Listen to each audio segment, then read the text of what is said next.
General George Washington stood on the southern tip of Manhattan Island and looked out at lower New York Bay with a growing sense of worry. More British ships were dropping anchor near Staten Island. At last count, 45 ships had arrived. They were the ships of British Commander-in-Chief William Howe, and they were just the first wave of ships which would arrive in New York that summer, the summer of 1776.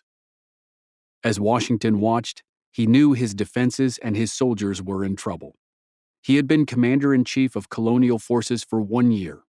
In that time, his men had not had a real fight with the British Army. Now, everyone knew it was coming. It had been easy to deduce that the first theater of a full-scale war would be New York. When General Howe and all of his soldiers had evacuated Boston 3 months earlier, in March 1776, colonial officials and military leaders knew the British would return. They knew the evacuation was not the end of the conflict, it was just the end of the beginning. And colonial leaders knew that when the British returned, they would not go back to Boston. The next logical choice was New York. Over the course of 6 weeks, from late June to early August of 1776, the arrival of British ships caused worry, and then fear, and then astonishment. The famous Spanish Armada, which had frightened Europe so badly in the summer of 1588, was made up of 197 ships. The British Armada, which ferried troops into lower New York Bay in the summer of 1776, was made up of 400 ships.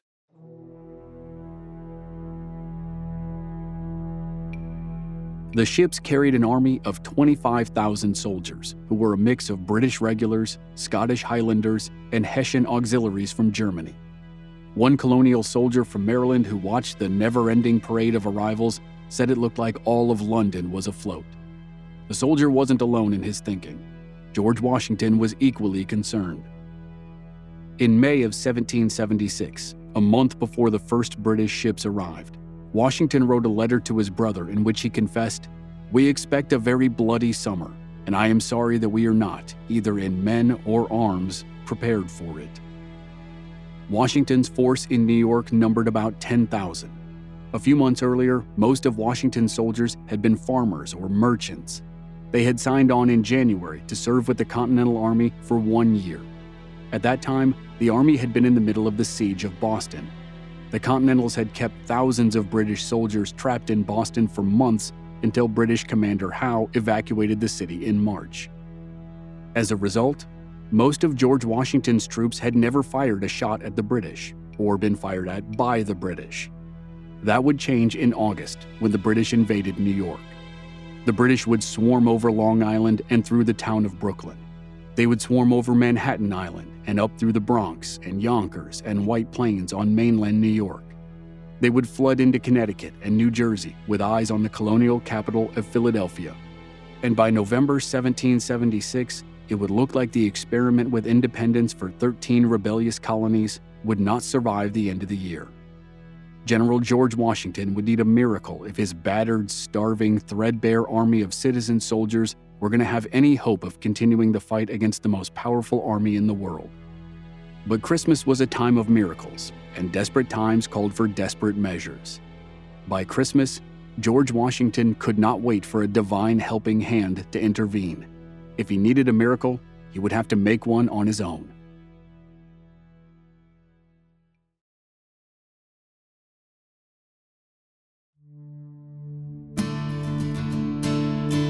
From Black Barrel Media, this is Legends of the Old West. I'm your host, Chris Wimmer, and this season we're telling an American frontier story in honor of America's 250th birthday. It's the story of 6 battles which defined the Revolutionary War and saved American hopes for independence. This is Episode 1, A Christmas Miracle.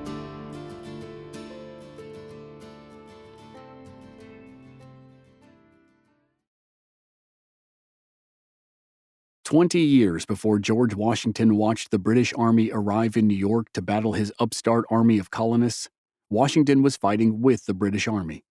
He followed in the footsteps of his older brother Lawrence and gained an officer's commission in the Virginia militia.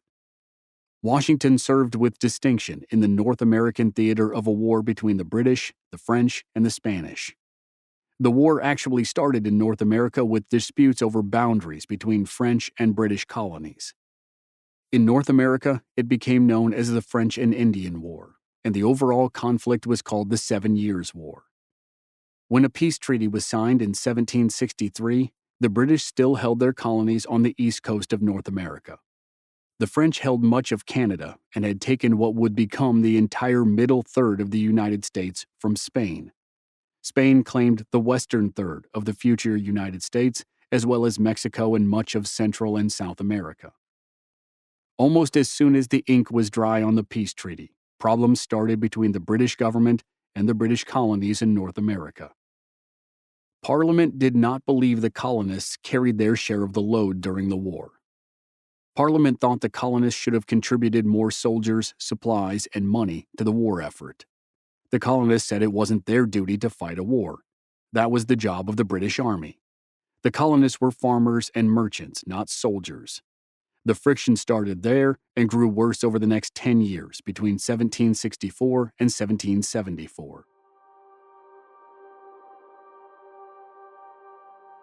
To pay its enormous war debt, Parliament updated existing taxes on the colonies and created new taxes. Each new tax initiative drew protests from the colonists. Over time, the protests became louder and more physical and then violent. British troops started arriving back in the colonies in October 1768, and 14 months later, in January 1770, a mob of colonists clashed with British soldiers in New York in what became known as the Golden Hill Riot. 2 months later, on March 5, 1770, a simple errand led to a spontaneous protest and a deadly encounter. In Boston, a young wig maker's apprentice got into an argument with a British soldier over an unpaid debt. The soldier struck the apprentice with his musket. Word of the altercation spread fast, and 300 people gathered in protest. They confronted a squad of British soldiers and pelted the soldiers with snowballs and other objects. One of the soldiers ended up firing his musket, which led to the rest of the soldiers firing their muskets. The barrage killed 5 civilians and injured 6 more. The confrontation became known as the Boston Massacre, and Boston increasingly became the center of protest against King George and Parliament. 2.5 years later, on December 16, 1773, members of the revolutionary group, the Sons of Liberty, slipped onto 3 ships in Boston Harbor which were owned by the East India Company. The protesters dumped 340 chests of tea into the water in an event that became known as the Boston Tea Party. 3 months later, in the spring of 1774, Parliament retaliated against Boston and Massachusetts. Parliament closed the port of Boston, which devastated the local economy, and replaced all local government officials with British officials who were loyal to Parliament, not the colonists. That move led to the first debate about independence for the colonies, and within 7 months, the first bloody conflicts between colonial militiamen and British soldiers.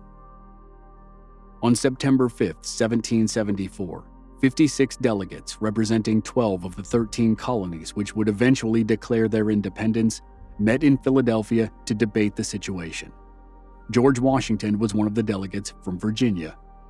Some of the 56 delegates of the First Continental Congress argued for immediate independence. Others urged a more cautious approach, and in the end, they compromised. Instead of declaring independence, they issued a warning. Unless Parliament made a series of changes, the United Colonies would boycott British goods. Parliament's response was to instruct General Thomas Gage to take action. General Gage had been installed as the new royal governor of Massachusetts when Parliament replaced all local officials a year earlier. He was also the commander of all British troops in the colonies, and now, in April of 1775, Parliament instructed him to do something. In a classic bit of political plausible deniability, Parliament didn't specify what Gage should do, just that he should take some sort of action. 4 days after Gage received the response, he decided on his action. He mobilized some troops to seize a store of weapons and gunpowder which was rumored to be on a farm near Concord, Massachusetts, about 15 miles outside Boston. Colonial spies learned of the mission, and Boston colonists William Dawes and Paul Revere rode through the night to warn communities in the region of British troop movements. The next morning, war between the colonies and the Crown became inevitable.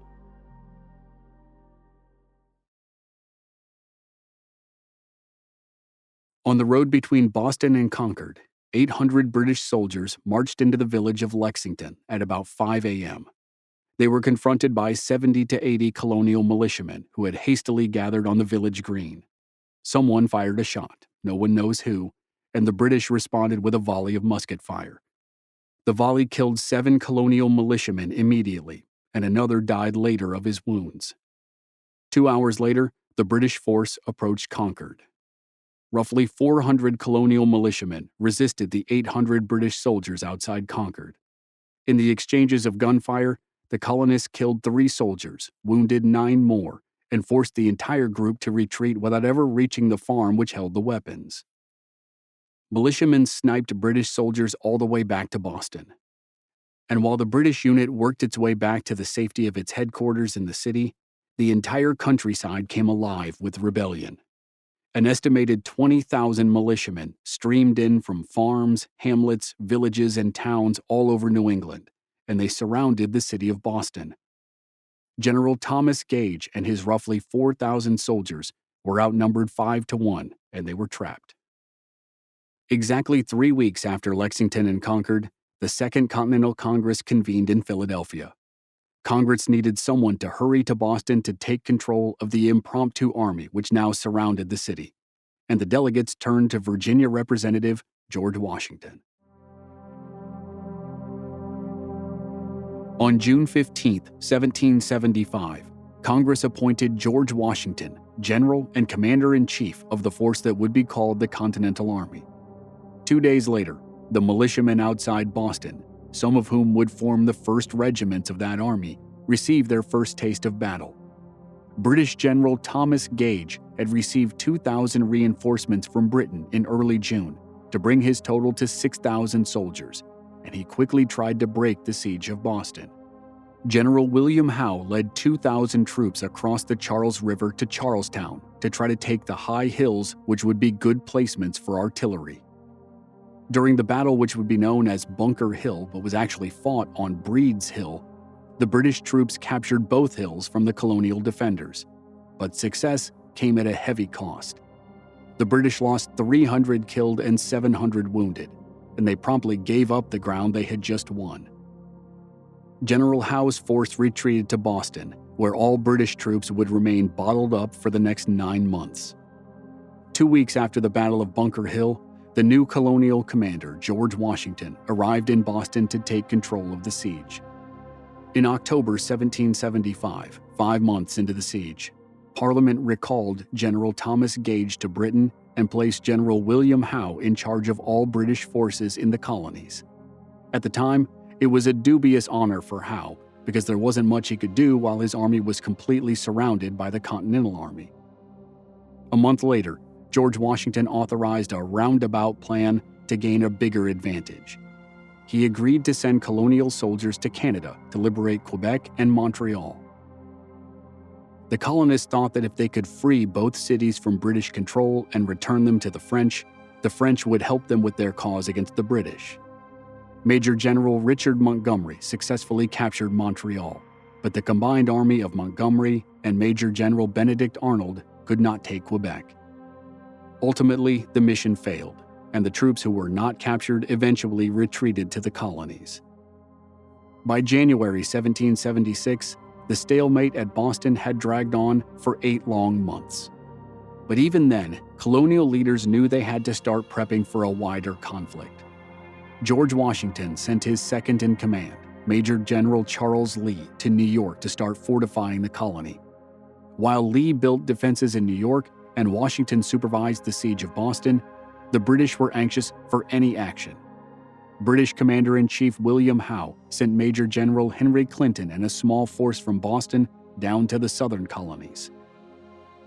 Clinton was supposed to unite with reinforcements who were sailing across the Atlantic from Britain and then attack Charleston, South Carolina, the most prominent port city in the southern colonies. And while Clinton and his force sailed south, everything changed in the north. Colonel Henry Knox, chief of colonial artillery, led a daring 300-mile round-trip mission to retrieve 58 cannon from Fort Ticonderoga in upstate New York and drag them through the deep snow to Boston. Over the course of one night, March 4th, The Continental Army arranged the cannon on Dorchester Heights above Boston. The Colonial Army could now bombard the British in Boston relentlessly, and General Howe knew he had lost this round. 12 days later, on St. Patrick's Day, March 17th, all the British soldiers and citizens who were loyal to Britain sailed out of Boston and went north to the Canadian island of Nova Scotia. The 11-month siege was done, and Boston was back in colonial control. It was a victory for the colonies, but a small one.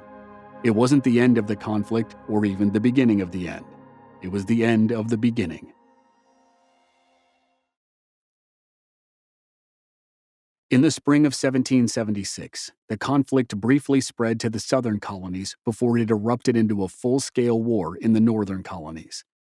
While British Commander-in-Chief William Howe had been trapped in Boston, he sent Major General Henry Clinton and a small force to the Carolinas. If the British couldn't break the siege of Boston anytime soon, they would reassert dominance over the southern colonies and work their way north from there.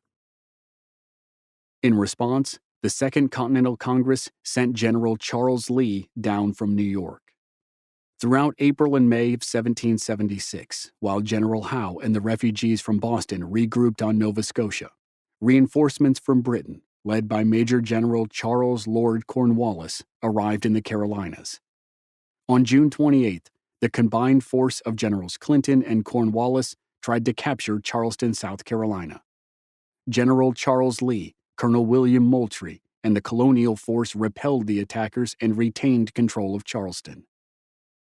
And while the first battle in the South happened, General George Washington stood on the southern tip of Manhattan Island in New York and watched British Commander-in-Chief William Howe return to the colonies with 45 ships of soldiers who had spent the past 3 months on Nova Scotia. The fight was coming to New York, as everyone knew it would. Washington's 10,000 men were at work extending the fortifications which had been started by General Lee before he had been sent to the Carolinas. But despite their best efforts and non-stop work, Washington worried it wouldn't be enough. Washington's staff had spent time training the soldiers, but the results were mixed. Some had no interest in formal military training.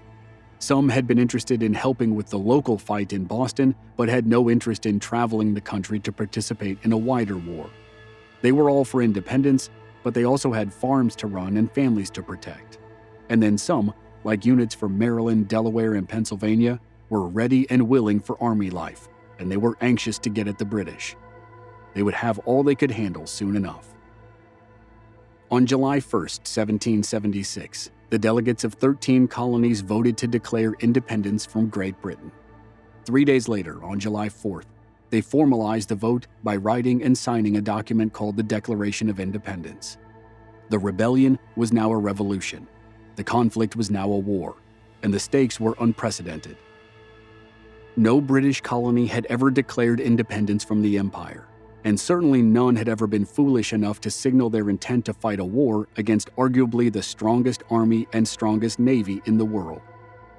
But that was the situation in North America as George Washington spent the summer of 1776 watching 400 ships sail into lower New York Bay to start the war in earnest. British General William Howe and his roughly 6,000 soldiers from Nova Scotia arrived first.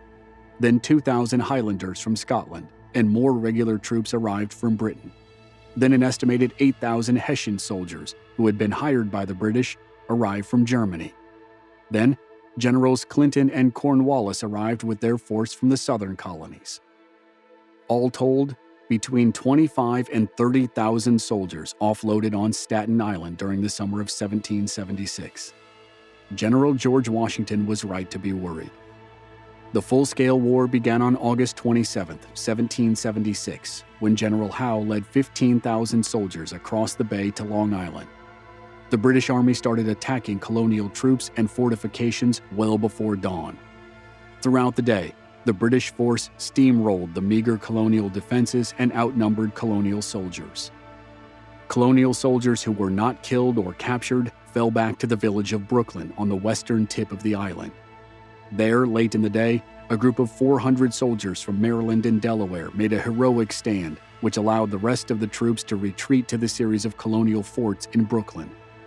Rather than attack the forts after 14 hours of marching and fighting, General Howe chose to dig trenches outside the colonial earthworks and prepare for a siege.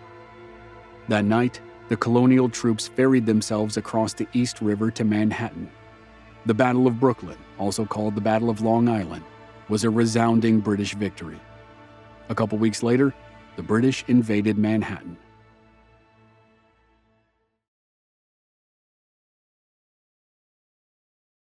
The British landed at Kip's Bay and forced the Colonials to retreat from Lower Manhattan up to Harlem Heights.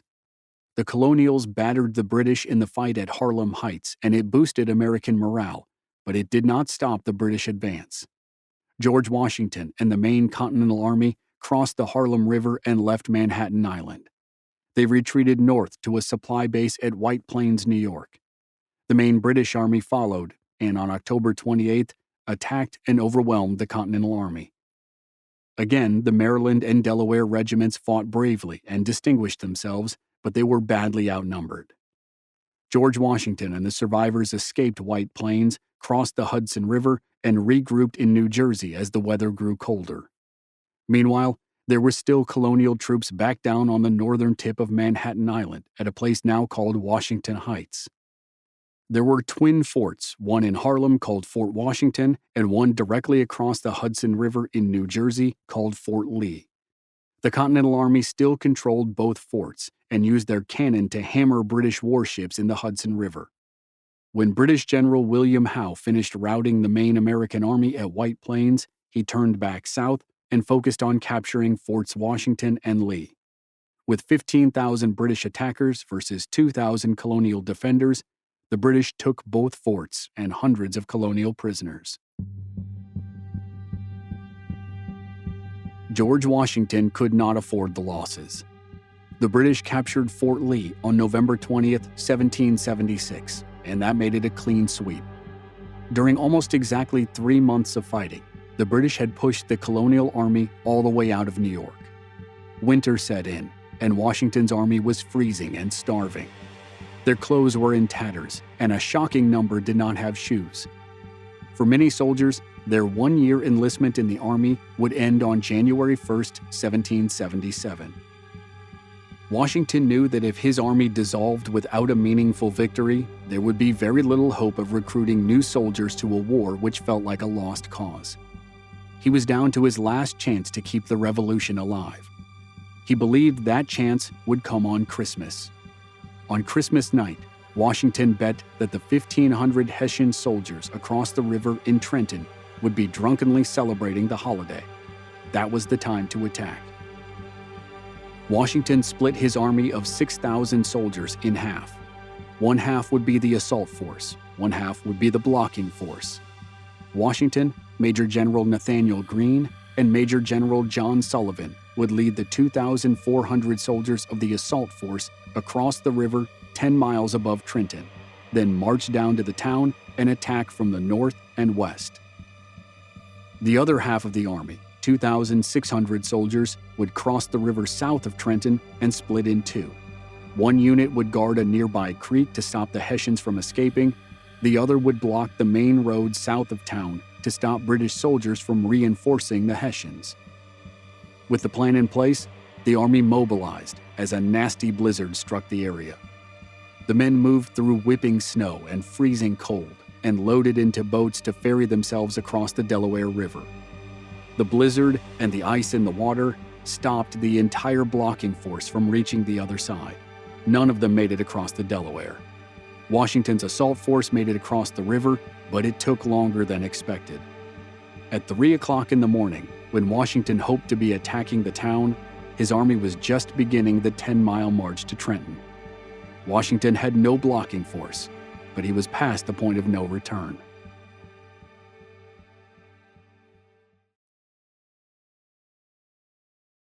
It took 5 hours to reach the town and form the men into lines of battle. North of town, Nathaniel Greene's column, which was commanded by George Washington, quickly surprised and routed a small Hessian outpost. West of town, on River Road, John Sullivan's column did the same. To the north, Washington and Greene formed their men into battle lines to block the two roads, King Street and Queen Street, which led into town.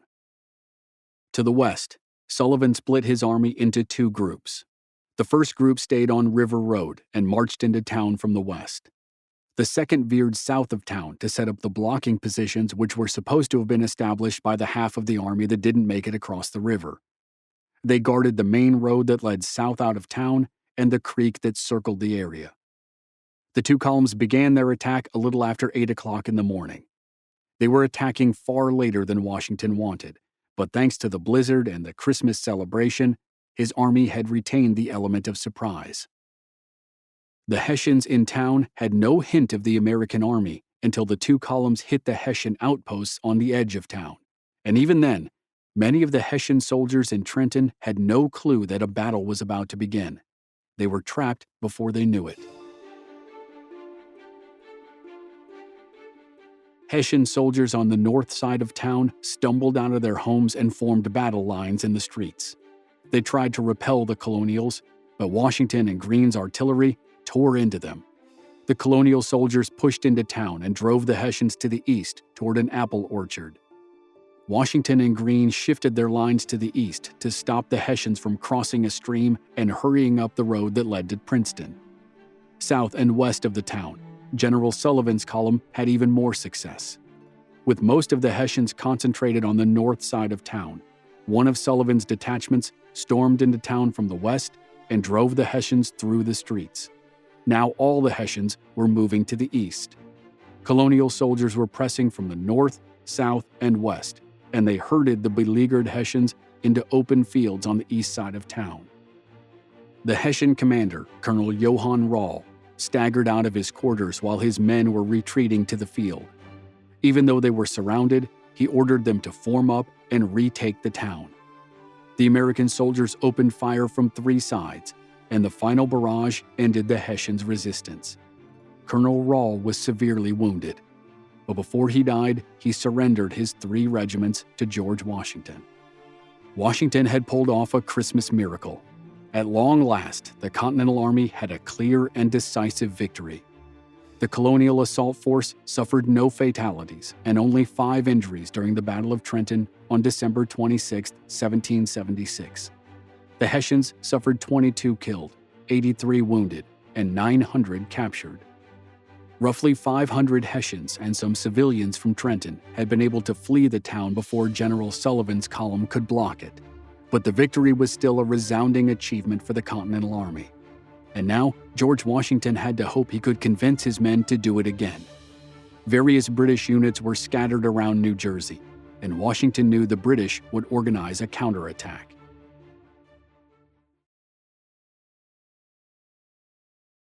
Washington's army ferried the Hessian prisoners across the Delaware River to the Colonial camp in Pennsylvania. Then Washington moved his army back across the river to Trenton on December 30th.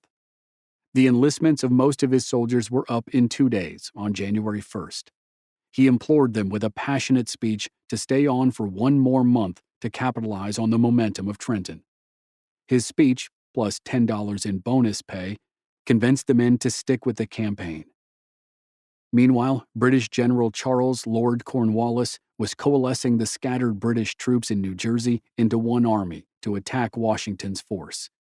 The troops gathered at the town of Princeton, 11 miles up the road from Trenton.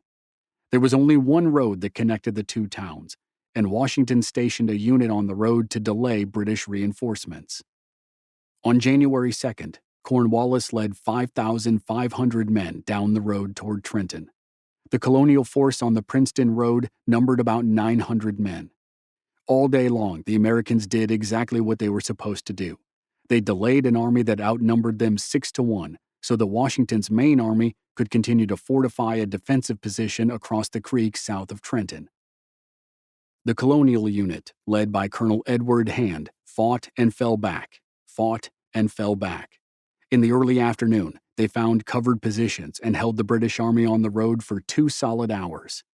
Then, after a fierce firefight at about 3 p.m., the Colonial unit retreated back through Trenton and joined the main army on the other side of the only bridge over the creek.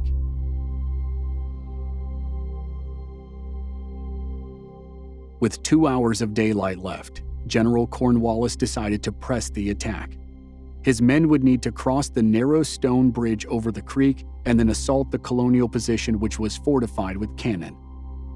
As units of Hessians and then British regulars tried to cross the bridge, the Continental Army shredded them with musket fire and cannon fire. In a moment of foreshadowing, the bloody fight at the bridge was a smaller version of the Battle of Antietam in the American Civil War 90 years later. British soldiers fell in waves until Cornwallis finally decided the cost of crossing the bridge was too high. That night, the British settled into camp on the north side of the creek, and the Continentals settled into camp on the south side.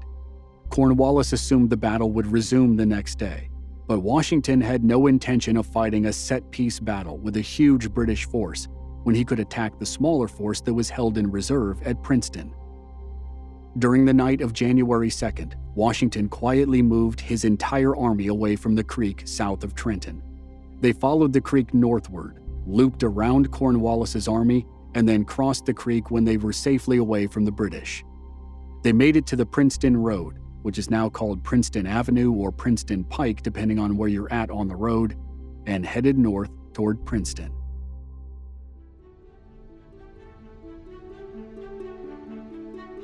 There were 1,500 British soldiers garrisoned at Princeton, a town which had been home to the College of New Jersey since 1756. 140 years later, in 1896, the college would change its name to Princeton University. On the third day of January 1777, Washington's 4,500 troops approached the town that was guarded by 1,500 British reserves. A few miles outside of town, Washington's men spotted British soldiers on the farm of William Clark. The British commander of the reserves was moving his men south to join Cornwallis's main army at the same time Washington's army was moving north to attack the reserves. Both forces were caught off guard, but the surprise worked in favor of the British. Washington sent a detachment over to William Clark's farm to investigate the British troop movements. The detachment ran straight into a veteran British infantry regiment. The two sides exchanged volleys of musket fire, but the British routed the Colonials with a vicious bayonet charge. Washington sent a second regiment to reinforce the first, and the same thing happened. The reinforcements fell to a British bayonet charge. Washington had triple the numbers, but the battle-hardened veterans of the British regular army were on the verge of winning the fight. The colonial survivors turned and ran back to the main army, until they ran into George Washington, riding tall on his horse, who personally led the third wave of reinforcements. As more Continental soldiers flooded the battlefield, they forced the British commander to signal retreat. British soldiers scattered in 3 directions, and the Continental Army won the Battle of Princeton.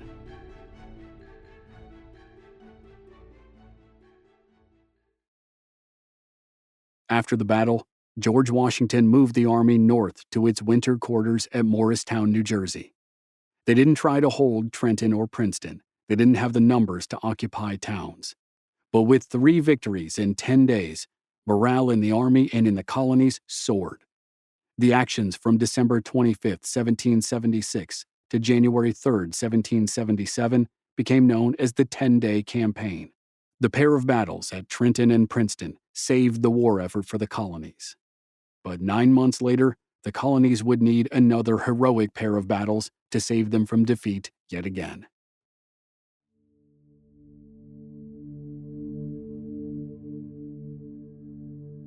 Next time on Legends of the Old West, when the Revolutionary War resumes in the spring of 1777, the British go after the American capital of Philadelphia.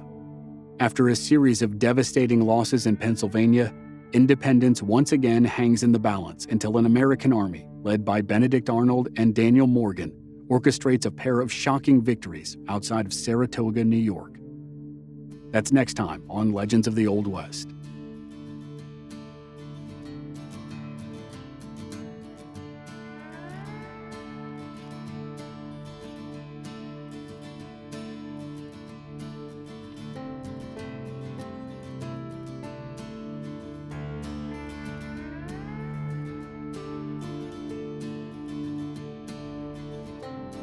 To binge all the episodes of a new season and to listen to every episode of the podcast with no commercials, subscribe in Apple Podcasts or sign up through the link in the show notes or on our website, Black Barrel Media.